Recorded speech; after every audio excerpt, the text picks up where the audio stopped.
Halo Sobat EcoRegen, kalian pasti pernah dengar tentang Zero Waste Zero Emission kan? Berikut kita simak sekelumit info tentang komitmen Indonesia terkait Zero Waste Zero Emission. Sebagai negara yang telah meratifikasi Persetujuan Paris atau Paris Agreement, ditambah posisi geografis yang terletak di wilayah Ring of Fire dengan kerawanan bencana yang tinggi, Indonesia berkomitmen turut menyediakan sumber daya dan menyusun strategi yang komprehensif untuk aksi mitigasi dan adaptasi perubahan iklim global. Berikut adalah kronologisnya. Pada sektor limbah, Indonesia menargetkan untuk mengurangi tingkat emisi GRK sebesar 40 m ton CO2 eki atau 1,4% dari BAU di tahun 2030 dengan usaha sendiri untuk skenario kebijakan unconditional target, dan 43,5 m ton CO2 eki atau sebesar 1,5% dari BAU di tahun 2030 jika ada dukungan kerja sama internasional untuk skenario kebijakan conditional target. Sementara itu, long-term skenario dan net zero emission 2060 merupakan peningkatan mitigasi current policy dan transition melalui peningkatan secara signifikan kegiatan pengurangan sampah di sumber. Diagram berikut merepresentasikan tentang long-term strategi for low carbon and climate resilient sektor limbah CPOS, atau current policy skenario dan low carbon skenario compatible with Paris Agreement target. Sektor limbah menjadi salah satu target ENDC yang menjadi dasar penyusunan dokumen Zero Waste Zero Emission. Pengurangan emisi GRK sektor limbah berupa mitigasi pada 4 kategori aktivitas pengelolaan limbah, yaitu pengelolaan limbah padat domestik, pengelolaan limbah cair domestik, pengelolaan limbah padat industri, dan pengelolaan limbah cair industri. Selengkapnya dapat dilihat pada diagram berikut ini.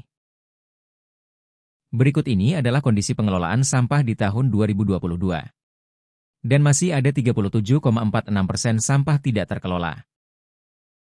Berikut persentase kondisi pengelolaan sampah tahun 2022 berdasarkan komposisi dan sumbernya. Sumber sampah masih didominasi oleh sampah rumah tangga yang berupa sampah sisa makanan.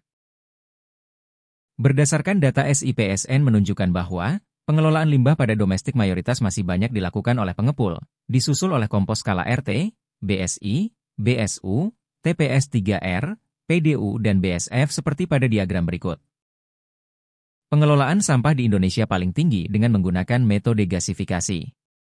Sedangkan untuk sampah yang terkelola, didominasi dengan sampah organik. Untuk mencapai target penurunan emisi GRK dari subsektor limbah padat domestik, maka telah disusun strategi sebagai berikut. 1.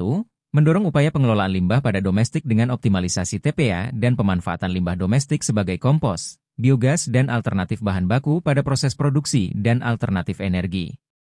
2. Pelarangan open burning dan open dumping.